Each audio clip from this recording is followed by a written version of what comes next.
Liverpool 6 points from 6, but probably not performing as well as people expected. Whilst Chelsea, on the other hand, have got 4 points from 6 and probably expecting just as people thought. We're going to be reviewing the game weeks up to this point of the season, and also giving a rundown of what we still think the clubs need to do in the transfer market before the Monday deadline. So to jump straight into it, we'll go to Luke's Chelsea review up to this point and see what he thinks Chelsea have been like up to now and what they still need to do in the transfer market. Thanks for the enlightening intro there, Jamie. Now, so I think from first game weeks, I mean, obviously, as everyone says, the old cliche goes, you really don't want to judge too much too early. However, Chelsea so far, a bit of a mixed bag. Crystal Palace, I think we were all expecting a win, still high off the Club World Cup victory, and thinking that we were going to challenge for the league. It's took a bit of a reality check game week one. Palace, just as you expect, and very. I mean, they gave Liverpool a great game in the week just prior in the Community Shield. They did. Very, very organised, as you would expect under Glasner, and it was just the way it turned out in the game. Yeah. To be fair, Chelsea had some chances late on with Andre Santos and Esteval. Yeah. But having said all that, I think a point was just about fair, and we move on. And second game, we picked up the very crucial 3 points against a very, very, very shaky West Ham. Just a tad shaky at that team. Oh, mate. I mean, it's not a West Ham video, but just on a side note, they look shocking. And Chelsea did what every good team should do against West Ham this year, and absolutely thrashed them in the after the first goal. Really, apart from that, disallowed goal from them. But it was pretty much all Chelsea after that, and we switched off at about 60 minutes in with a 5-1 win in the bag. So, how would I judge it? I think you can't really be too unhappy as a Chelsea fan. From my point of view, 4 points from 6. A lot of teams have got less, like even your cities and things. I think it's a solid start. Unbeaten. Good. Obviously, in the West Ham games, the attackers start to click. We've only conceded 1 in 2 games as well, which, despite the Colwill injury, is I think a pretty good return. To be honest, I think we had a better defense than people actually gave us credit for in the last sort of 20 games back into last season, and then obviously starting this one. So overall, I would say optimistic, cautiously optimistic. I don't think it's given us title challenge vibes at the moment, but it's certainly not given us anything to worry about. So good transfer window, a lot of new players, 4 points on the board. I think we're happy with that, to be honest. I think if someone would have said 4 points from 6, just prior to the season, I think pretty much every Chelsea fan would have been happy with that. So, yeah. See, I hold a slightly different opinion there. I think you did your transfer business early, as you kind of had to because of the Club World Cup. So you got most of the players that you wanted for the season done very early, and I think most people would have assumed you've challenged for the title this season. Naturally, you finished 4th last season. The improvement on that is challenging for at least second. But winning the title is probably what you'd want to aim for the season after finishing 4th and doing the business you've done. As a neutral, so I think that, from the outside, did Chelsea look like? Did you expect on the end of a 4th place finish that would be fine for the league? I don't think anyone expected that per se. If you'd have asked me at the end of last season, maybe.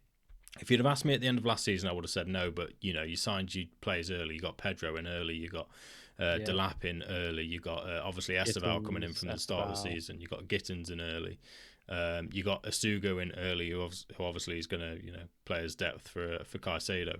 So these are players that you got in early, and based off that business that you did, these aren't players that you're going to sign just to finish 4th again. You want to improve and try and go for the league as you have to. So I would say, based on playing Crystal Palace, I think you were at home as well, right? Yes, yeah. See, I think this is a game. If you're challenging for the title, you've got to find a way to win that. I understand that. Yeah, it's the old thing, isn't it? Play badly and still pick up the 3 points. Exactly. Yeah, exactly. Title winning sides always find a way to win these tough games. That's just the nature of the Premier League, and I think as a Chelsea fan, you probably should be a little bit disappointed with 4 points from 6, if I'm being entirely honest. But that's not to say you've not been playing well. I think, especially in the West Ham game, you played particularly well. I think Crystal Palace are a tough team to play anyway.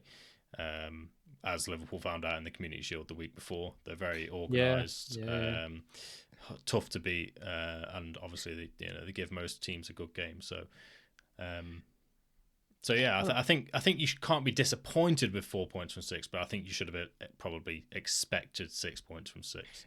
I think probably, to be fair, we would have been hopeful for 6. I think you can't be massively disappointed just because Palace. I think because they haven't done much in the window, people are maybe downplaying them a bit. But this is like FA Cup winning Crystal Palace with still the same team at the time.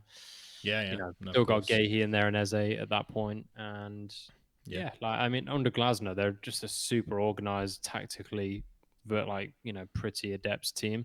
So I would have said that, if we'd have lost to Palace on the first game, it would have been okay. This is disappointing. Is obviously the bit of the elephant in the room with the Club World Cup and the lack of summer break and everything like that. I think people might have already started to write the narrative that we're tired or there's something going on there. We did look a bit leggy, or maybe just, I don't know. Yeah, just a little bit not particularly. Wouldn't surprise fresh me. I mean, sharp. you've not had a full preseason because of the Club World Cup, and obviously you played a lot of games last season with we had 2 preseason games, one against Leverkusen, one against Milan, and they were both within the space of 4 or 5 days, about a week before the. So I think there probably is an element of being tied to start the season, which doesn't bode well for the rest of the season. I mean, against West Ham, we looked good, and we could literally go into second gear after 50 minutes. So I think. Yes, I think obviously the start of the season, especially with us not having to play early Carabao Cup fixtures or anything, we've been getting a little bit more rest in the week. So hopefully we'll start to see the team click a bit. Yeah. Again, no one really knows how it's going to change. A lot of new players as well that you should. This is what I mean. It's like Liverpool. You've got a lot of new players that you need to. We've got so many. I think we've got 7, 8 new players. If you count Santos and Esteval, for example, who were bought in previous windows. Well, I mean, Esteval was technically, I think. Well, technically this, but agreed in previous. So, like I say, it just takes a bit of time to bed in, as Liverpool have found out as well. I mean, I don't think anyone expected you to look as shaky as I think everyone was just expecting you to storm it, to be honest. We'll get on to Liverpool in a minute, because I just briefly want to ask you. But again, so I think it's just, again, the new players bedding in, bit of Club World Cup, for, let's say, hangover. But again, I just think 4 points from 6, it's fine. It keeps you right up there. I mean, there's a couple of teams on 6 points, like yourself and Arsenal. Yeah. We're only, a game away from catching that or overtaking if you lose and we win. So we've not lost the pace yet. I think we're still in touch and distance. Obviously, only 2 games, so no one's going to be that far behind. But no, of course. Yeah, I think it's more performance. Against West Ham, the performance is a lot closer to what you'd want. I think we just need to make. I mean, Pedro's got his first Prem goal. Delap needs to still get it, but it seems to be clicking in the attack, and we've still got more to come. So. Yeah. I think for the rest of the season, it's looking okay. I think we're looking like we could still have a good season. I don't think we're taking any negatives too far from the first games, to be honest. No. But yeah, I don't know. That's maybe a Chelsea fan's perspective. From a neutral point of view, I know you saw the games briefly. I think you watched the one on Friday. For the most part, I did, yeah. West Ham one, yeah, I did.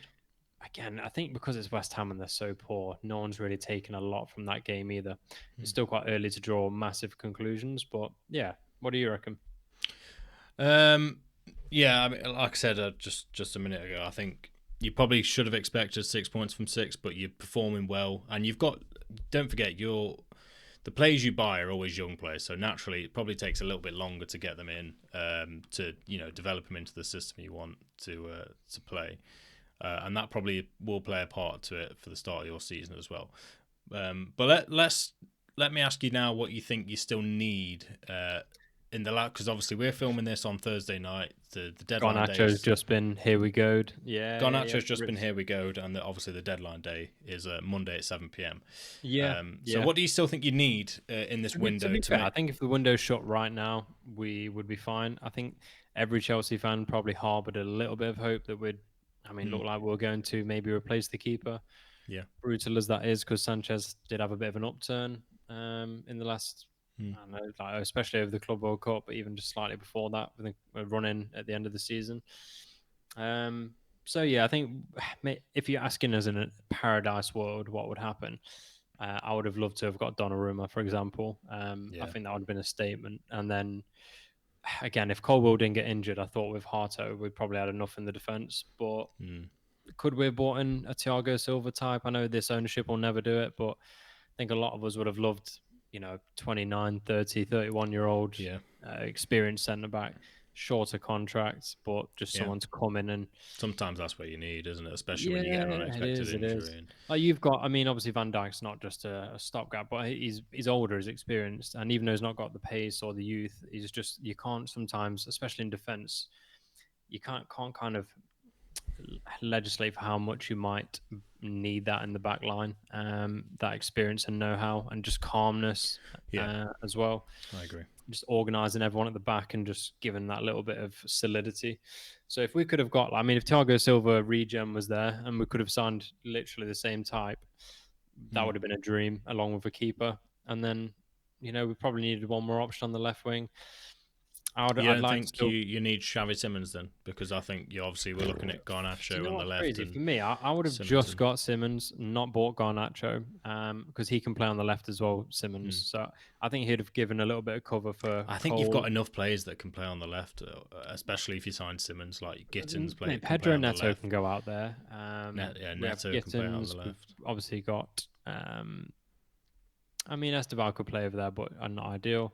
I think if you'd have got Simons who can cover that, it would have been enough. I think that would have been enough, genuinely. Yeah, I agree. And so I think unless, don't get me wrong, if we've got Simons as well, fantastic. Then we've got cover for Cole now. Nkunku's out.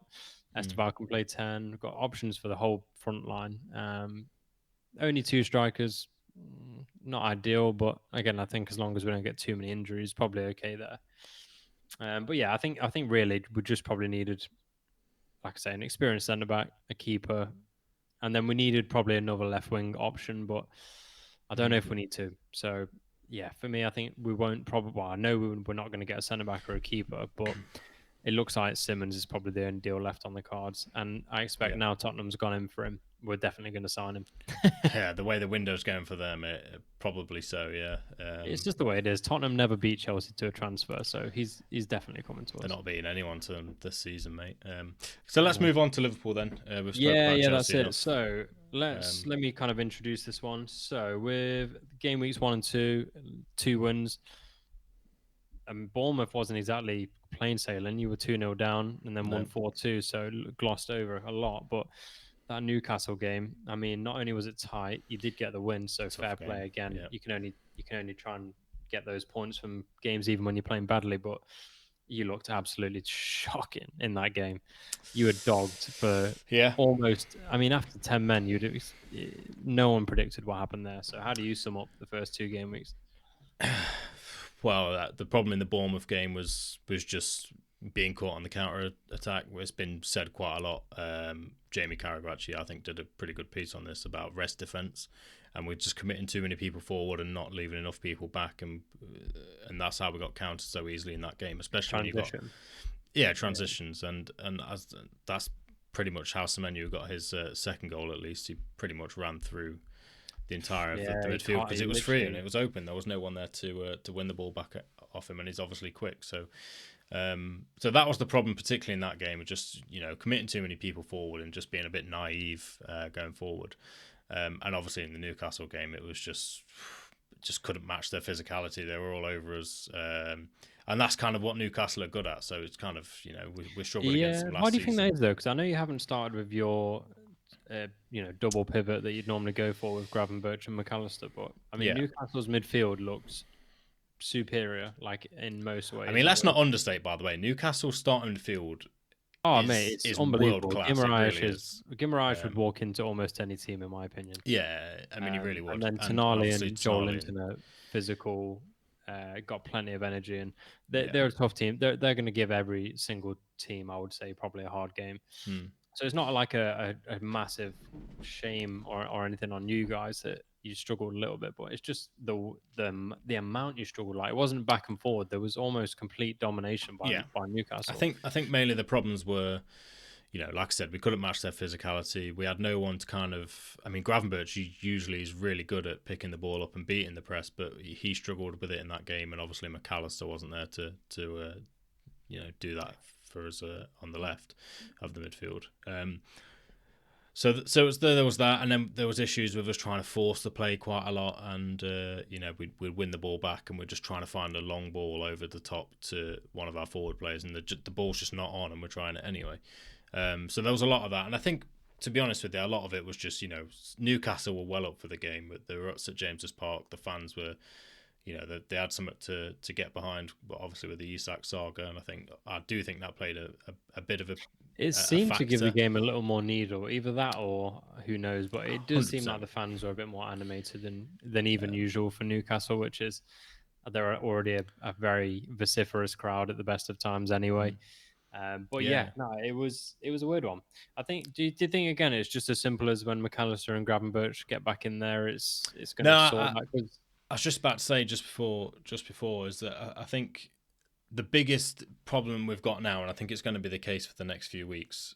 Well, there's two. One of them is Konate is not performing as he should. I think it's pretty much well noted and well documented at this point that people think his head's gone. It's somewhere else at the minute, and it just needs to get it clear for the remainder of the season. And the second problem is obviously we've made a lot of changes in the team. With right backs changed, left backs changed. We've got a changing cam with Florian Wirtz. Diaz, who would you say was our starting striker at times last season, or on the left wing, is obviously good. gone. He was good. So Ekatike has taken up that role, and obviously we've not had a starting midfield. So it feels very much to me like we're just players aren't used to the system yet. We've got to bed them in. There's, like I said, there's a lot of changes, and it's just going to take a bit of time for these players. And Ekatike and Wirtz have not played in the league before. Neither Frimpong. No. So they're just. It's just a case of getting used to the system, I think. You did have to have Szoboszlai, who played a great game, but he had to play right back at that game as well, didn't he? Yeah, both our right backs were injured. Bradley's out, yeah. And I think in the preseason predictions on the channel, I think I remember saying, especially with defence, when you've got a few new players in there, it does take them time to gel. It does, yeah, of course. Well, the problem in the Bournemouth game was that, what Slot liked to do, I'm pretty sure he will like to do this season, is when one fullback goes forward, the other one stays back. But on the second goal, both of them got too high up, and obviously there wasn't. Again, we say rest defense. There was no rest defense. And again, with Konate not being in top form, like usually he might exactly be he's the quicker of the two of your defenders. Let's be honest, and he's the one that's probably the anchor man to run back and just catch any kind of counters or whatever, but he seems to have, like I say, just his head's not there. Yeah. So yeah, it's a weird one. But so again, you must be pretty pleased considering it's a weird one. The performance has been, I'd say, not great. Definitely not champion performance, but champion results. If you think about it that way. I think we always say, don't we? If you get results in the games you shouldn't get results from, that's a good sign. Something's going on. Because the thing is, when you do gel, which I'm sure you will do, it's inevitable. It's going to be picking up wins like routinely. So, mate, you've done well to probably not really drop points in games that you could easily have dropped points in. Yeah. So yeah, I guess that's pretty good. Who's your next game coming up, by the way? Just before we move on to transfers? We have Arsenal on Sunday. Oh yeah, and we're at home, so it's a big game. Actually, that one is. That's going to tell us a lot. I think this will be the game where we can't. When you get those games where, you're not playing well, but you get into this game and you end up having a really good game. Everything kind of gels, and then from that point, it's like the players are stoked after the game. They're bonding because over the results and stuff, and also just because it kind of forces you to bed into the game. I know it's. Players don't. You rise to the level, don't you? It's just only human psychology. Like you're always gonna pick up the game for better teams. Yeah. So no, I can see that. To be fair, it's a tough game. Arsenal are going to give you such a hard game. Yeah. Are you at Anfield? Sorry for that one. Yeah, we're at Anfield for that one. Yeah. I could see you doing it just because you're at Anfield. To be fair, I think if you're away, I'd be a little bit worried about the result for you, but not that I would really, insofar as I'd really worry about Liverpool results. But yeah, interesting. And then transfer-wise, really, I would say for the first time and that I can remember, you've dominated the summer transfer-wise. I wouldn't say dominated, to be fair. I think we got off to a really good start, but we've sold players and not replaced them. And the next few days of this window are pretty key for us. We can't afford to get no one in. In my opinion, I think we need what we need is just an attacker and a new centre back. I don't think we need necessarily anything else. It'd be nice to have other positions. Well, of course, I think we were both under operating under the illusion that Elliot was definitely going to get sold. Yeah, and it looks like he's going to stay. Chiesa's finally started kickstarting himself a little bit. Yeah, there's a player there with Chiesa. I always was a fan at Fiorentina and Juventus, to be fair. But I think, there's definitely a player there. So keeping him around now is fit, hopefully, for you guys. He can just stay fit, and then you'll see somebody performing. I genuinely believe he's got quality, so he's another option. And then, like I say, you've got Rio as well. So I think your wingers-wise, you're probably just about okay.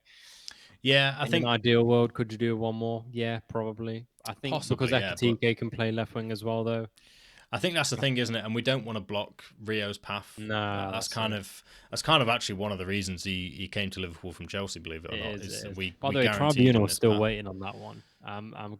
They're going to make. I bet you will pay some at daft like 3 million, and we're just going to be sat looking like idiots. It won't be much more. Of course, it won't. It won't. I think there's a formula. I think they were saying on TalkSport. Harvey Elliott's was 4.7 million, and he had first team experience.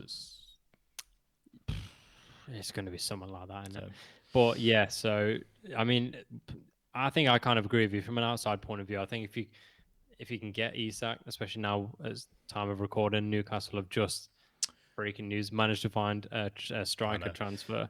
I think they're still maintaining the line as a Callum Wilson replacement, but I don't think. Well, they are, but also, I mean, you don't spend 80 million, or I think it's 70 million pound actually on. But actually, I think again, this isn't really the focus of this video, but I do want to touch on this just quickly. I think Nick Voltemade was actually probably higher up on their list than a lot of the targets have gone for, but they didn't think he was available. And now, obviously, with Bayern going after failed, didn't they, multiple times? I think he wanted Bayern as a first choice, most likely, as every German player would. I think so. I think so too. Yeah. But I think obviously with them now going for Jackson instead, it's kind of opened the path. Yeah, I think financially Bayern. I mean, they were there. I think Bayern would have preferred him over any of their other striker options, to be fair. But I think it looks like they're going to sort of. I mean, I thought it was. In fact, it's the opposite way to what I was expecting. So Jackson's probably going to go to Bayern instead of Newcastle, then Newcastle are going to somehow sign Bayern's number one striker target. Yeah. Because I think Bayern are just. I mean, they spent big money on Diaz and other players as well. So. It looks like that's going to happen. And then I think it'll either be just quickly, I think it'll either be Visser or Strand Larsen, and then they'll probably. I don't think it'll be Strand Larsen. I think that Strand Larsen was either that or Voltemade. To be honest, I think it'll. If they only get the one, that's not going to be great. They really do need another one. I think they're probably going to need Visser. If they can get Visser and Voltemade, that's probably just about on the same level ish as an Isak and Wilson. If you look across the two, obviously none of them are as good as Isak, but probably if you judge them across, it's probably two mid-level options rather than a really good option and a meh option. So yeah, I agree. Let's bring video back to focus though. Yeah, I was going to say though, the reason I mentioned that is because it plays into Isak heavily. Yeah, no, it does. I think now that's Voltemade signing looks like it's going to go through. We've had the famous Romano here we go on that one. I think that pretty much opens the path for Isak. I think it was Keith Downey from Sky Sports has actually already come out and said they've basically said we can come in and bid for him now, which is what we were waiting on. So it looks like that one will go through. Do you think it was settled somewhere near the 110 to 120 like you initially went, or I don't think it's going to touch 150. I don't think you're anywhere. It's going to be anywhere near 150. Pretty widely reported we're not going to pay over 120. But I can see it going to 125, 130, to be honest. I could either see that or maybe 115 with 10 and there'll obviously be add-ons involved. Like that. But I don't think Newcastle can afford to keep him, especially if they get Voltemade. So that obviously plays into our hands. Nah, I think if they, I don't know. Do you think even if they don't sign another one, just purely because of Voltemade and the fact it's probably 65 plus? Could they do that? Isak's gone. I'm pretty sure Isak's gone. I think obviously they had a meeting on Monday, didn't they? And and it looks like this week has been pretty intense for them. I mean, they bid 50 million and then 55 million in the same day for Jorgen Strand Larsen, and then 60 million the next day. Basically, got told turned down, and then they've gone and just like that today gone and got Voldemort. I would love it if Newcastle pulled in for Jackson last minute and spent 60 mil. I think I almost kind of want to see him in there because I know he'll do what. Like, he's not going to ever be the most clinical guy ever, but there's definitely a player in him. I mean, 30 goals across 2 seasons is not bad. I think that's why Bayern Munich are going in for him. They obviously see. Mate, honestly, I think he'll do well at Bayern if he goes there. I could see him doing very well at Bayern. But again, I just don't want a loan with an option. If it's an obligation, fine from a Chelsea point of view, but we need to balance the books for UEFA. So anyway, selfishly moving on to Chelsea again. But just wrapping up. So do you think you'll manage to actually get Gahey? Just last point before I think I genuinely think this will end up with both. I think if Konate wasn't performing the way he was performing, maybe not Gahey, but I think probably we will try and get. To be fair as well, is going to be an opportunity on the market. I think I'm screaming at Chelsea to say like, why can't? It's just what Chelsea might want. To be fair, it's such a good, established. I think probably England's best centre back at the moment, if not certainly in the starting pair. And for 35, let's say, probably million. 35 roughly, something like that. The structure will be somewhere in and around that, depending on how that's made up. But yeah, I think if you can get Isak and Gahey from an outside point of view, I don't think there's really any more that you could ask for. I think you've got two good strikers. I mean, it looks like two very good strikers. Ekatike enough hit the ground running very well. And then who else have you got? You got Leone at centre back. Obviously, 2 fullbacks. We've got 2 fullbacks in each position. Of course. Would have 5 first team centre backs. Obviously, Gomez gets injured a lot, so that's that. But the only thing I would probably, as a nice to ask for, would just be maybe another backup CDM number 6. But I'm not too bothered about that. I think you could. I think when you can see when the starting 2, one of them or both ain't playing it. It definitely. But I think that's more just because we've had to keep rotating the pair.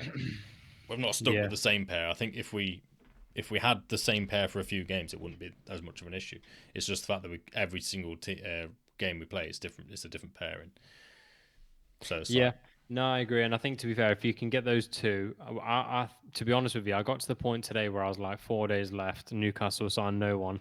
I said to you earlier on in the day, probably like in the morning, you did, I don't think you're probably going to get him. And then as soon as I said that, lo and behold, you said you can't see the transfer window being that busy. I didn't think there was going to be a lot going on. Like, I thought this time's running out. There's some massive deals to do.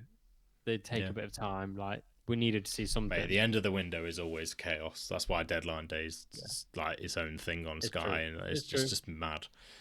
But normally, people always seem to big ones. Though you see a few, surprises here and there, maybe a 40-50 mil, but you don't see 120 million pounds transfer. No, not usually at the market type deals going at this time. So fair play. If you can pull that one and Gahey, then you're looking like the winners of the market. Even though probably Arsenal stole ahead. Chelsea are simmering pretty high up in that transfer winners list, I would say, because we've transformed the attack. Again, it depends for Chelsea as well as it does for Liverpool, who you get in the last few days. We still need.